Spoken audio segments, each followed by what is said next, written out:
주일 아침에 시편을 강의하고 있습니다. 지난 주일에는 44편을 살펴보았고 오늘은 45편을 살펴보겠습니다. 성경의 특정 본문을 해석할 때 적어도 두 가지 관점에서 해석해야 합니다. 첫째는 문맥 안에서 본문을 해석해야 합니다. 성경에서 문맥과 상관없는 구절은 없다고 보아야 합니다. 격언집과 같은 자문조차도 앞뒤의 구절들과 연관하여 해석하려고 노력해야 합니다. 예를 들어서 신약 성경 에베소서의 한 구절을 해석하려고 할 때에 먼저 그 구절이 포함된 문단 안에서 이해해야 합니다. 문단 안에서 그 구절의 의미가 명확하게 드러나기 때문입니다. 더 나아가 문단과의 연관 관계도 살펴야 합니다. 에베소서 전체 안에서 그 구절이 무엇을 의미하는지도 살펴야 합니다. 에베소서의 저자와 저작의 목적과 배경에 관해서도 연구해야 하죠. 그래야 그 구절에 보다 정확한 의미를 파악할 수 있습니다. 간단히 말하면 학창시절에 국어책을 공부할 때처럼 성경도 그렇게 공부해야 합니다. 둘째는 성경의 다른 구절들과 비교하여 해석하는 것도 필요합니다. 예를 들어 에베소서는 사도행전과 연관하여 살펴야 합니다. 에베소서는 사도 바울이 에베소 교회 성도들에게 보낸 편지인데 에베소 교회가 언제 누구에 의해 설립되었는지 그 후에 어떻게 성장했는지 사도행전이 요긴하게 정보를 제공해 주기 때문입니다. 그리고 비슷한 시기에 사도 바울이 쓴 빌립보서나 골로새서와 비교하여 연구하면 특정 구절의 의미를 좀 더 명확하게 이해할 수 있습니다. 더 넓게 말하면 구약 성경은 신약 성경에 비춰서, 신약 성경은 구약 성경에 비춰서 해석하는 것도 필요합니다. 이유는 성경이 성령의 감동으로 쓰인 한 책이기 때문입니다. 오늘 우리가 살펴볼 시편 45편도 지금 말씀드린 것처럼 두 가지 관점에서 해석하려고 합니다. 먼저 문맥 안에서 한 절 한 절을 해석할 것입니다. 다음으로 신약 성경에서 이 시편을 어떻게 인용하고 해석했는지 살펴보면서 신약 성경의 빛에서 이 시편을 해석하겠습니다. 그런 다음에 이 시편이 우리에게 주는 교훈을 결론적으로 정리하겠습니다. 표제를 보시기 바랍니다. 고라 자손의 마서길 사랑의 노래, 인도자를 따라 소산님의 맞춘 거이라고 붙여져 있습니다. 고라 자손의 마서길, 마서길은 거기 각주에 나와 있는 대로 교훈이라는 뜻입니다. 고라 자손이 썼거나 편집한 교훈의 시로 보면 되겠습니다. 그런데 이것이 사랑의 노래라고 덧붙여져 있죠. 이 시편의 핵심적인 내용은 왕의 결혼을 축가하는 노래입니다. 그래서 사랑의 노래라고 제목이 붙여져 있습니다. 설교 제목을 그 신랑의 그 신부라고 했습니다. 너무 보기 좋은 한 쌍을 보면서 그 신랑의 그 신부다라고 우리는 표하지 않습니까? 그런데 여기 신랑은 왕이기 때문에 그 왕의 그 왕비라고 표현해도 좋겠습니다. 인도자를 따라 소산님의 맞춘 노래라고 하는데 소산님은 백합화 곡조라고 각주에 붙여져 있죠. 성전 예배 때 찬양 인도자를 따라 백합화라는 곡조에 맞춰 불렀던 노래로 보면 되겠습니다. 이 시편 45편의 구조는 크게 네 부분으로 나눌 수 있겠습니다. 먼저 1절은 계식사로서 시인이 주례자로 등장하면서 자기를 소개합니다. 그리고 둘째 부분은 2절에서 8절까지인데 신랑을 위한 시인의 주례사가 되겠습니다. 그리고 셋째 부분은 9절에서 15절까지 신부를 위한 시인의 주례사입니다. 그리고 마지막 표회사가 16절, 17절인데 신랑 신부를 위한 축언으로 구성되어 있습니다. 먼저 문맥 안에서 해석하겠습니다. 이 시편은 장르상 제왕시로 분류됩니다. 1절에서 시인이 이 시를 왕을 위해 썼다고 하기 때문입니다. 내용적으로 보면 이미 말씀드린 대로 왕의 결혼식에서 불렀던 노래입니다. 이스라엘의 한 왕이 타국의 공주와 혼인 예식을 하는 장면을 그려주고 있습니다. 그 왕이 누구인지는 오늘 본문에서는 알려주지 않습니다. 1절을 보시기 바랍니다. 자, 1절 우리 함께 읽도록 하겠습니다. 1절입니다. 내 마음이 좋은 말로 왕을 위하여 지은 것을 말하리니 내 혀는 글솜씨가 뛰어난 서기관의 붓끝과 같도다. 시인은 왕의 혼인 예식을 기다리는 동안에 자신의 마음에서 영감이 샘솟듯 흘러나와 아름다운 시를 쓰게 되었는데, 그 시를 지금 혼인 예식의 주인공인 왕과 왕후에게 헌사하겠다고 합니다. 그래서 1절을 주례자의 계식사로 볼 수 있습니다. 둘째 부분 2절에서 8절까지인데 신랑이신 왕에게 헌사하는 시인의 주례사입니다. 2절을 보면 시인이 주례자가 되어 신랑으로 입장하는 왕을 하객들에게 소개하지요.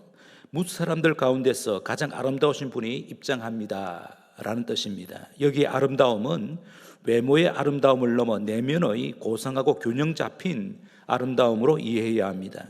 그리고 이어서 왕의 입술에 은혜를 머금고 있다라고 표현하는데, 왕의 입술에서 은혜로운 말들이 쏟아져 나오고 있다는 뜻입니다. 이는 왕의 마음에서 이미 은혜가 흘러 넘쳤음을 전제합니다. 물론 이 은혜는 하나님께서 주신 은혜일 것이지요. 잠언 16장 23절에서 24절입니다. 지혜로운 자의 마음은 그의 입을 슬기롭게 하고 또 그의 입술에 지식을 더하느니라. 선한 말은 꿀송이 같아서 마음에 달고 뼈에 양약이 되느니라. 마음에서부터 선한 말이 흘러나온다라고 말씀하고 있습니다. 그러므로 왕에게서 은혜로운 말을 듣는 백성은 행복하지요. 그리고 하나님께서 그런 왕에게 영원히 복을 주시는 것이 당연하다라고 시인이 노래합니다. 3절에서 5절까지에서는 왕이 자신의 직무에 충성함으로써 백성들로부터 큰 사랑과 존경을 받기를 시인이 기원하고 있습니다. 왕의 직무는 크게 두 가지입니다. 하나는 외적들로부터 자기 백성들을 안전하게 지키는 것입니다. 그러기 위하여 왕은 나라들 간에 전쟁이 일어나지 않도록 외교력을 발휘해야 합니다. 그게 불가능하면 싸울 수밖에 없는데, 그때는 왕이 선두에 나가 싸워야 합니다. 그래야 용감하고 유능한 왕이라고 할 수 있겠습니다. 그 같은 왕을 3절에서는 칼을 허리에 찬 용사로, 4절에서는 병거에 올라탄 용사로, 5절에서는 화살을 쏘아 원수의 염통을 꿰뚫는 용사로, 그래서 전쟁에서 대승을 거두는 용사로 묘사합니다. 왕의 또 다른 직무는 내치를 잘 하는 것입니다. 국내의 도덕적 질서와 경제적 안정과 너그러운 분배를 통해 백성들이 고요하고 평안한 생활을 하게 하는 것이지요. 그런 나라가 되도록 하나님께서 이스라엘 백성들에게 율법을 주셨습니다. 이스라엘 백성들의 율법을 잘 지키기 위해서는 왕이 먼저 율법을 지켜야 하지요. 하나님의 율법이 이스라엘의 헌법이요 통치 이념이기 때문입니다. 그 율법의 근간이 바로 진리와 온유와 공의입니다. 4절을 보면 왕은 진리와 온유와 공의를 위하여 왕의 위엄을 세우시기를 기원하고 있죠. 율법의 근간이 진리와 온유와 공의라는 것입니다. 왕은 진리를 드러내야 합니다. 하나님의 말씀이 율법을 사랑하고 그 율법대로 백성들을 가르치고 다스려야 하는 것이죠. 왕은 온유해야 합니다. 왕은 겸손히 백성들을 섬기고 격려하고 도와야 합니다. 왕은 공의를 구현해야 하지요. 정의를 사랑하고 불의를 미워하고 선을 장려하고 악을 제재하는 데 앞장서야 합니다. 6절은 해석하기가 까다롭습니다. 6절 보면 느닷없이 하나님이여 라고 부르고 있죠. 6절에 보면 하나님이여, 주의 보좌는 영원하며 주의 나라의 규는 홀입니다. 규는 공평한 규인이다. 시편 학자들이 다양한 의견을 제시하지만 그 중에 하나를 소개하면 이러합니다. 하나님이여, 진리와 온유와 공의로 백성을 다스리고 섬기는 왕에게 주님의 보좌를 펼치시고 주님의 호를 하사하셔서 그의 왕권을 견고하게 하소서. 그래서 그를 통하여 만왕의 왕이신 하나님의 위엄과 주권이 만방에 드러나게 하소서라는 뜻이 되겠습니다. 7절, 8절에서는 지금 결혼식장에 신랑으로 입장한 왕이 하나님께서 기름을 부어 세우신 왕이기 때문에 다른 나라의 왕들보다 훨씬 뛰어난 왕이라고 시인이 칭송합니다. 그리고 왕의 머리와 옷에서 은은하게 풍기는 극산품 향기로운 냄새와 현악기의 훌륭한 연주가 하객들의 기분을 상쾌하게 함으로써 잔치가 잔치의 분위기가 더욱 고조되고 있음을 시인이 노래하고 있습니다. 셋째 부분은 9절에서 15절까지인데 왕후가 될 신부에게 헌사하는 시인의 주례사가 되겠습니다. 9절에는 신부가 입장하여 신랑의 오른편에 섭니다. 열국의 공주들이 사절단으로 와서 신부의 들러리로 서 있습니다. 신부는 혼인 예식을 위하여 오빌의 금으로 수놓은 옷을 입었습니다. 장군의 복장을 한 신랑과는 달리 아름답고 화려한 옷을 입음으로써 왕후의 자태를 돋보이게 합니다. 10절부터 15절까지에서는 예식을 주례하는 시인이 신부에게 이스라엘의 왕으로서 새로운 미래를 기대하고 즐거워하라고 당부합니다. 10절에서 신부를 딸이라고 했는데 애칭입니다. 듣고 보고 귀를 기울이라는 것은 신부에게 자신의 변화된 신분과 위상을 온 몸과 마음으로 즐거워하라는 뜻입니다.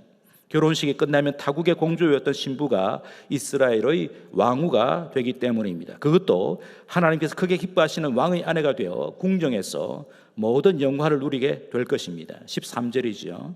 이스라엘의 신민들은 물론이요 두로의 공주를 비롯하여 여러 나라의 사신들이 왕후를 아련하고 예물을 드릴 것입니다. 12절입니다. 왕후가 왕의 부름을 받아 궁정에 나아갈 때 친구들도 동행할 것입니다. 14절입니다. 그때 친구들과 함께 왕후는 큰 기쁨으로 가득하게 될 것입니다. 15절입니다. 특히 10절, 11절에서 시인은 왕후가 될 신부에게 주의해야 할 것 두 가지가 있다고 말합니다. 하나는 떠나온 아버지의 나라와 아버지의 집을 잊으라고 합니다. 10절 보시기 바랍니다. 딸이여, 이게 이제 왕후를 가리키는 말입니다. 딸이여, 듣고 보고 귀를 기울일지어다. 내 백성과 내 아버지의 집을 잊어버릴지어다. 아버지의 나라, 아버지의 집을 잊으라고 하는데 그 이유는 이제 남편의 나라가 자신의 나라이며 남편의 집이 자신의 집이 되었기 때문입니다. 떠나온 옛 나라와 옛 집을 계속 그리워하고 동경한다면 왕후는 새 나라, 새 가정에 동화될 수 없을 것이며 그래서는 결코 행복할 수 없을 것이기 때문입니다. 왕후가 될 신부가 주의할 또 다른 하나는 남편과 남편의 나라를 즐거워하고 그 나라에 헌신해야 한다는 것입니다. 그러기 위해서는 왕후가 솔선하여 자신의 남편인 왕을 경배해야 합니다. 그럴 때에 왕후는 왕의 넘치는 사랑을 받을 것입니다. 11절이 그것을 말합니다. 그리하면 왕이 내 아름다움을 사모하실지라. 그는 왕입니다. 왕은 내 주인이시니 너는 그를 경배할지어다. 왕후에게 주의해라고 말씀을 하고 있죠. 이제 마지막 부분 16절 17절입니다. 16절 17절 우리 함께 읽도록 하겠습니다. 같이 함께 읽겠습니다. 왕의 아들들은 왕의 조상들을 계승할 것이라. 왕이 그들로 온 세계의 군왕을 삼으리로다. 내가 왕의 이름을 만세에 기억하게 하리니 그러므로 만민이 왕을 영원히 찬송하리로다. 시인은 신랑 신부를 축복하면서 시를 마무리합니다. 그러므로 혼인 예식의 폐회사라고 할 수 있겠습니다. 먼저 시인은 왕과 왕후에게서 후손이 끊어지지 않고 영원히 이어지기를 기원합니다. 더 나아가 그 후손들이 이스라엘만 아니라 온 세계의 군왕들이 되기를 기원합니다. 끝으로 시인은 왕의 이름이 만민에게 영원히 기억되기를 기원하고 있습니다. 지금까지 우리는 시편 45편의 구조와 내용을 간략히 살펴보았습니다. 표제에 따르면 이 시편은 성전 예배 때 찬양 인도자를 따라 불렀던 노래들 가운데 하나입니다. 이 노래가 이 자체 문맥에 따르면 왕의 결혼을 축하하는 노래라고 이미 말씀을 드렸죠. 이 노래가 구약 시대에 얼마나 자주 불렸는지는 모르지만 구약 성경의 한 부분으로 당당하게 자리를 잡고 있습니다. 여기서 우리는 중요한 질문을 던지게 됩니다. 시편 45편이 정경 속에 당당하게 자리를 잡고 있는 이유가 무엇인가라는 질문입니다. 이 시를 쓴 1차적인 목적은 왕의 결혼을 축하하기 위한 것임에 틀림없습니다. 그러나 이 시가 성전 예배의 찬송으로 채택되었고 구약 성경 가운데 당당히 자리 잡게 된 것은 이 시가 단순히 왕의 결혼식을 축하하는 시, 그것을 넘어서 이스라엘의 정체성 확립과 발전에 크게 기여할 시임을 확신했기 때문일 것입니다. 그렇게 확신하도록 성령님께서 정경의 채택 과정에 역사하셨다고 저는 믿습니다. 이스라엘의 어떤 가는 정체성은 하나님께서 세우신 나라라는 것입니다. 그러므로 이스라엘의 존재 목적은 하나님께서 세우실 하나님의 나라를 온 세상에 가시적으로 보여주는 나라가 되는 것입니다. 그러려면 이스라엘이 하나님께 주신 율법의 기본 정신인 진리와 온유와 공의로 다스려지는 나라가 되어야 합니다. 사랑과 정의를 확산하고 오만과 불의를 몰아내는 나라가 되어야 합니다. 그래서 샬롬의 나라, 평화의 나라를 건설해야 합니다. 그런 나라를 이루라고 하나님께서 왕을 세우셨고 왕후와 결혼하게 한 것입니다.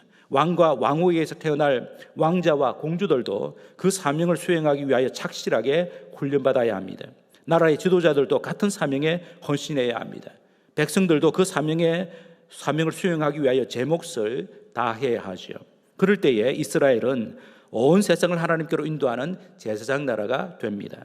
이런 관점에서 시편 45편을 읽는다면 이 시는 이스라엘이 온 세상에 하나님의 영광을 마음껏 드러내는 나라가 되기를 기원하면서 그런 나라가 되도록 왕과 왕후가 하나님께서 부여하신 사명에 즐겁게 헌신하기를 바라고 축복하는 시라고 할 수 있습니다. 그러나 이 정도의 해석으로 만족해서는 안 됩니다. 이 시를 보다 더 진전된 관점에서 해석해야 하는데 그 이유는 이 시의 한 부분을 신약 성경이 인용하기 때문입니다.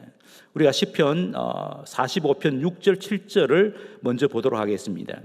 시편 45편 6절 7절을 히브리서 1장에서 인용하는데 일단 먼저 오늘 본문 6절 7절을 한번 보시기 바랍니다. 하나님이여 주의 보좌는 영원하며 주의 나라의 규는 공평한 규이니이다. 왕은 정의를 사랑하고 왕은 악을 미워하시니 그러므로 하나님 곧 왕의 하나님이 즐거움의 기름을 왕에게 부어 왕의 동료보다 뛰어나게 하셨나이다. 그럼 이 부분을 보시고 앞에 자막을 보시면서 히브리서 1장 8절 9절과 비교하여 보겠습니다. 히브리서 1장 8절 9절입니다. 거기에 8절 시작에 아들에 관하여는 이라고 삽입구입니다. 이 아들은 하나님의 아들 예수님을 가리킵니다. 그래서 지금 히브리서 기자는 예수님이 누구인지에 관하여서 지금 말씀을 하고 있는데 그 이후에 바로 시편 45편 6절 7절을 인용합니다. 하나님이여 주의 보좌는 영영하며 주의 나라의 규는 공평한 규이니이다. 이것은 시편 45편 6절 그대로 인용한 것입니다. 그 다음에 9절에 보면 히브리서 1장 9절입니다. 주께서라고 하는데 시편 45편 7절에서는 왕이라고 말하고 있습니다. 왕을 주께서라고 해석을 합니다.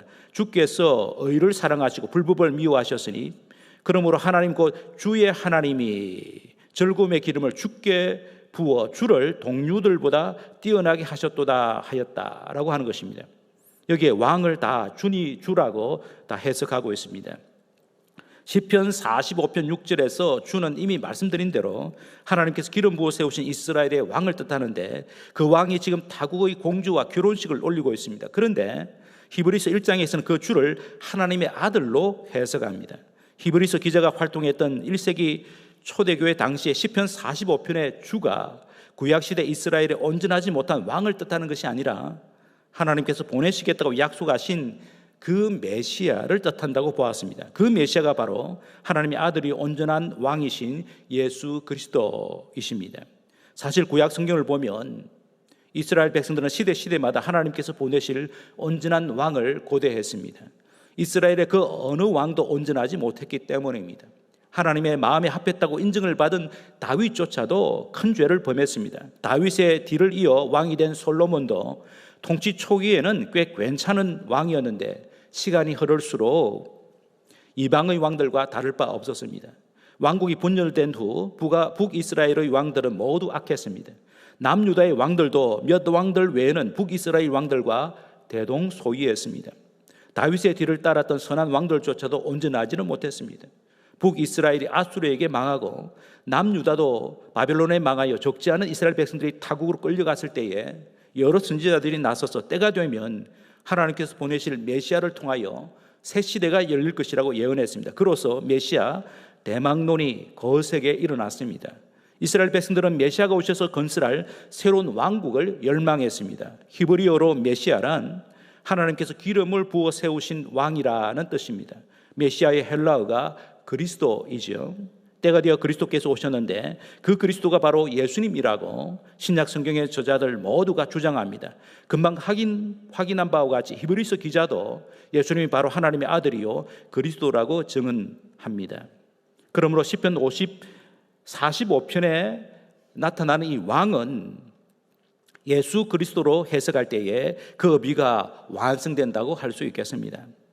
그래서 오늘 본문을 이 왕에 대하여서는 예수님으로 이어서 해석해 보아야 하는 것이죠. 자, 2절을 보시기 바랍니다. 오늘 본문 2절입니다.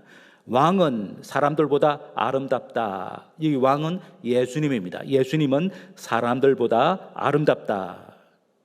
히브리서 기자는 예수님을 천사보다도 모세보다도 아론보다도 훨씬 뛰어나신 분이라고 소개합니다. 사도 베드로는 많은 사람들이 예수님을 세례 요한이나 엘리야나 선지자 중에 한 분이라고 말하지만 자신은 예수님을 그리스도요 하나님의 아들로 믿는다고 고백했습니다.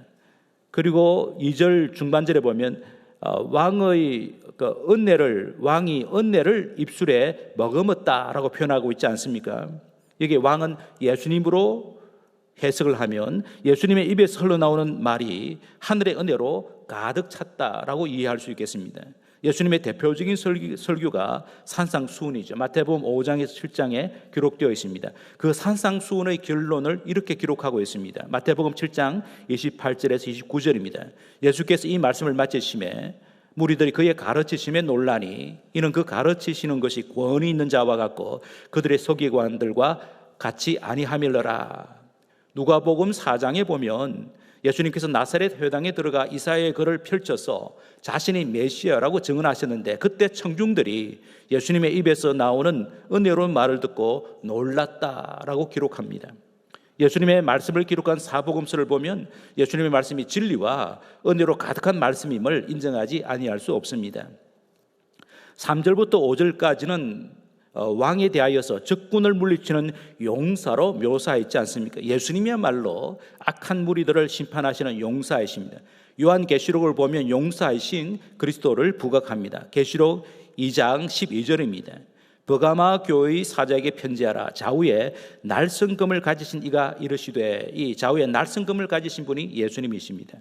계시록 17장 14절입니다. 그들이 어린 양과 더불어 싸우려니, 이 그들은 적그리스도와 열국의 왕들을 가리킵니다. 그들이 어린 양 예수 그리스도와 더불어 싸우려니와 어린 양은 만주의 주시요 만왕의 왕이심으로 그들을 이기실 터이요 또 그와 함께 있는 자들 곧 부르심을 받고 택하심을 받은 진실한 자들도 이기리로다. 전사 용사로 그려두고 있습니다. 계시록 19장입니다. 계시록 19장 11절 또 내가 사도 요한이 지금 보는 겁니다. 또 내가 하늘이 열린 것을 보니 보라 백마와 그것을 탄 자가 있으니 예수님이겠죠. 그 이름은 충신과 진실이라. 그가 공의로 심판하며 싸우더라. 14절에 16절입니다. 하늘에 있는 군대들이 희고 깨끗한 세마포 옷을 입고 백마를 타고 그를 따르더라. 백마를 타신 그 예수님을 또 이들도 하늘에 있는 군대들도 천사들이겠죠. 백마를 타고 예수님을 따르고 있습니다. 그의 입에서 예수님의 입에서 예리한 겁이 나오니 그것으로 만국을 치겠고 친히 그들 철장으로 다스리며 또 친히 하나님 곧 전능하신 이의 맹렬한 진노의 포도주 틀을 밟겠고 그 옷과 그 다리에 이름을 쓴 것이 있으니 만왕의 왕이요 만주의 주라 하였더라. 예수님을 전사로 지금 요한계시록이 묘사하고 있습니다.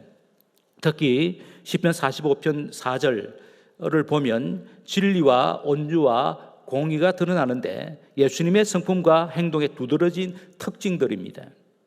예수님을 3년간 따라다녔던 사도 요한은 예수님에게서 하나님의 독생자의 영광을 보았다고 증언합니다. 요한복음 1장 14절이죠. 말씀이 육신이 되어 우리 가운데 거하심에 우리가 그의 영광을 보니 아버지의 독생자의 영광이요 은혜와 진리가 충만하더라. 그러므로 기독교 신앙의 핵심은 예수님이 하나님의 아들이시여 그리스도임을 믿는 것입니다. 즉 예수님만이 죄인들의 유일한 구주요 주님이심을 믿는 것이죠. 그렇게 믿는 자들을 예수님께서 자기의 친백성이 되게 하시죠. 예수님께서 천국의 왕이심으로 예수님을 믿는 자들이 천국의 백성이 되는 것은 당연합니다. 그런데 놀랍게도 성경은 성도와 교회를 천국의 백성 정도가 아니라 어린 양 예수 그리스도의 신부라고 말씀합니다. 어린 양 예수 그리스도가 만왕의 왕이시여 만주의 주이시기 때문에 예수 그리스도의 신부가 된다는 것은 만왕의 왕이신 예수님의 신부, 즉 예수님의 신부 왕후가 된다는 뜻입니다. 오늘 시편 45편에서 왕과 결혼한 신부가 왕후가 되어 왕의 모든 것을 누리는 것처럼 신약시대의 성도와 교회는 예수 그리스도의 신부로 그리스도와 결혼하여 왕후가 되는 것이죠. 그러므로 예수 그리스도와 함께 만국을 다스리는 권세를 누리고 있는 것이죠. 요한계시록 19장 6절에서 8절입니다. 또 내가 들으니, 사도 요한이 들었다는 겁니다. 내가 들으니 허다한 무리의 음성과도 같고 많은 물소리와도 같고 큰 우레 소리와도 같은 소리로 이르되 할렐루야, 주 우리 하나님 곧 전능하신 이가 통치하시도다. 우리가 즐거워 크게 기뻐하며 그에게 영광을 돌리세. 어린 양의 혼인귀약이 이르렀고, 예수님의 혼인귀약이 이르렀고, 그의 아내 성도와 교회를 가리킵니다. 그의 아내가 자신을 준비하였으므로 그에게, 성도와 교회입니다, 신부가 되는 교회를 말합니다. 그에게 빛나고 깨끗한 세마포 옷을 입도록 허락하셨으니 이 세마포 옷은 성도들이 옳은 행실이로다 하더라. 요한계시록 21장 2절. 또 내가 보매 거룩한 성 새 예루살렘, 완성될 교회를 가리킵니다. 거룩한 성 새 예루살렘이 하나님께로부터 하늘에서 내려오니 그 준비한 것이 신부가 남편을 위하여 단장한 것 같더라. 그런데 왕후가 조심해야 할 것이 있다고 10절에서 말씀하고 있지 않습니까? 마찬가지로 이 왕후를 예수 그리스도의 신부와 성도, 신부인 성도와 교회로 이렇게 해석을 하게 되면 이렇습니다. 예수 그리스도의 신부인 성도와 교회는 대단한 특권을 가졌지만 그와 동시에 주의해야 할 것이 있다고 하는 것입니다. 떠나온 옛 세상에 더 이상 미련을 두어서는 안 됩니다. 베드로 사도는 예수 그리스도의 신부인 성도는 다시 옛 세상으로 돌아가서는 안 된다고 말씀합니다. 베드로전서 4장 2절에서 3절입니다. 그 후로는, 성도와 교회가 예수님의 신부가 된 후로는, 그런 뜻입니다. 그 후로는 다시 사람의 정욕을 따르지 않고 하나님의 뜻을 따라 육체의 남은 때를 살게 하려 함이라. 너희가 음란과 정욕과 술취함과 방탕과 향락과 무부한 우상 숭배를 하여 이방인의 뜻을 따라 행한 것은 지나간 때로 족하도다. 옛 세상으로, 옛 시대로 돌아가서는 안 된다라는 뜻입니다. 신약 시대를 살고 있는 성도와 교회는 구약 시대에 교회 역할을 했던 이스라엘을 반면 교사로 삼아야 합니다. 하나님께서 이스라엘을 선택하여 아내로 삼으셨습니다. 그때의 상황을 에스겔서 16장에서 묘사하기를 버림을 받아 들판에 피투성이가 된 채로 뒤척이고 있는 갓난아기 같은 이스라엘을 하나님께서 구하여 애지중지 길러 왕후가 되게 하셨다고 말씀합니다. 에스겔서 16장 13절 14절입니다. 이와 같이 너는 이스라엘입니다. 너가 금은으로 장식하고 가는 배와 모시와 수놓은 것을 입으며 또 고운 밀가루와 꿀과 기름을 먹음으로 극히 곱고 형통하여 왕후의 지위에 올라느니라. 내 화려함으로 말미암아 내 명성이 이방인 중에 퍼졌으면 내가 내게 입힌 영화로 내 화려함이 온전함이라. 나 주 여호와의 말이니라. 그런데 그 왕후 이스라엘이 왕이신 하나님을 버리고 행음했습니다. 에스겔서 16장 15절에서 19절입니다. 그러나 너가 이스라엘입니다. 너의 화려함을 믿고 내 명성을 가지고 행음하되 지나가는 모든 자와 더불어 음란을 많이 행함으로 내 몸이 그들의 것이 되도다. 내가 내 의복을 가지고 너를 위하여 각색으로 산당을 꾸미고 거기에서 행음하였나니 이런 일은 전무후무하니라. 너가 또 내게 준 금은 장식품으로 너를 위하여 남자 우상을 만들어 행음하며 또 내 수놓은 옷을 그 우상에게 입히고 나의 기름과 향을 그 앞에 베풀며 또 내가 내게 주어 먹게 한 내 음식물 곧 고운 밀가루와 기름과 꿀을 너가 그 앞에 우상입니다. 우상 앞에 베풀어 향기를 삼았나니 과연 그렇게 하였느니라. 주 여호와의 말씀이니라. 그래서 하나님께서 아수르와 바벨론을 불러 음녀 이스라엘을 심판하셨습니다. 그러나 때가 되면 새 이스라엘과 새 언약을 맺겠다고 약속하셨습니다. 예레미야 31장 31절에 32절입니다. 여호와의 말씀이니라. 보라, 날이 이르리니 내가 이스라엘 집과 유다 집에 새 언약을 맺으리라. 이 언약은 내가 그들의 조상들의 손을 잡고 애굽 땅에서 인도하여 내던 날에 맺은 것과 같이 아니할 것은 내가 그들의 남편이 되었어도 그들이 내 언약을 깨뜨렸음이라. 여호와의 말씀이니라. 때가 되어 하나님께서 새 이스라엘과 새 언약을 맺으셨는데 그 새 이스라엘이 신약의 교회입니다. 이미 말씀드린 대로 교회가 이제 예수 그리스도의 신부가 되었습니다. 예수 그리스도의 신부인 교회는 엄청난 특권을 부여받았지만 그와 동시에 막중한 책임도 감당해야 합니다. 즉 성도와 교회는 만왕의 왕이신 그리스도의 신부답게 살아야 합니다. 이것을 사도 바울은 비유를 들어 옛사람을 벗어버리고 새사람을 입으라고 말씀했습니다. 에베소서 4장 21절에서 24절입니다. 진리가 예수 안에 있는 것 같이 너희가 참으로 그에게서 듣고 또한 그 안에서 가르침을 받았을진데 너희는 유혹의 욕심을 따라 썩어져가는 구습을 따르는 옛사람을 벗어버리고 오직 너희의 심령이 새롭게 되어 하나님을 따라 의와 진리와 거룩함으로 지으심을 받은 새사람을 입으라. 성도와 교회의 목표는 신랑 되신 예수님께 걸맞은 순결하고 아름답고 사랑스러운 신부가 되는 것입니다. 이는 예수님을 가까이 함으로써 예수님처럼 생각하고 말하고 행동하는 것을 뜻합니다. 에베소서 5장 2절입니다. 그리스도께서 너희를 사랑하신 것 같이 너희도 사랑 가운데서 행하라. 그는 우리를 위하여 자신을 버리사 향기로운 제물과 희생 제물로 하나님께 드리셨느니라. 에베소서 5장 8절에서 9절입니다. 너희가 전에는 어두움이더니 이제는 주 안에서 빛이라. 빛의 자녀들처럼 행하라. 빛의 열매는 모든 착함과 의로움과 진실함에 있느니라. 예수 그리스도의 신부인 성도와 교회는 더 적극적으로 신랑 되신 예수님을 경배해야죠. 11절에서 말씀하고 있습니다. 그럴 때에 예수님의 영이신 성령님으로 충만하여 성령의 열매를 맺습니다. 갈라디아서 5장 22절에 23절입니다. 오직 성령의 열매는 사랑과 희락과 화평과 오래 참음과 자비와 양성과 충성과 온유와 절제니 이 같은 것을 금지할 법이 없느니라. 이 성령의 열매는 예수님의 성품과 행실을 빼닮는 것을 뜻합니다. 성도와 교회가 신랑 되신 예수님을 즐거워하고 경배하면 성령의 열매를 풍성하게 맺습니다. 예수님에게까지 자라게 됩니다. 그리스도의 장성한 분량에 이르게 됩니다. 거룩하고 흠이 없는 영광스러운 교회가 됩니다. 이것이 교회를 향한 예수님의 최고 소원입니다. 성도 여러분, 한박교회가 설립된 지 57년째 되었습니다. 어떤 교회가 되어야 할까요? 오늘 우리가 확인한 대로 신랑 되신 예수님께 충성하는 교회, 예수님의 거룩한 신부로 단장하는 교회가 되어야 합니다. 예수님을 즐거워하는 교회, 예수님의 사랑 안에 거하는 교회, 예수님을 말과 삶으로 증거하는 교회가 되어야 합니다. 예수님의 영이신 성령으로 충만한 교회, 거룩하고 흠이 없는 영광스러운 교회가 되어야 합니다. 하나님의 나라를 생생하게 맛보고 만나는 사람들에게 이 하나님의 나라를 전하는 교회가 되어야 할 것입니다. 이런 교회가 되도록 함께 헌신하는 저와 여러분 되시기를 주님의 이름으로 축복합니다. 말씀을 생각하시면서 우리 함께 기도하겠습니다. 우리를 예수 그리스도의 신부가 되게 하신 하나님께 감사드리십시다. 하나님의 교회인 한박교회가 예수 그리스도의 신부가 되었습니다. 어떤 교회가 되어야 될지 함께 나누었습니다. 주님께 영광을 돌려드리는 교회, 예수 그리스도의 신부답게 살아가는 교회가 되게 하여 주시옵소서. 서로 축복하면서 함께 기도하겠습니다.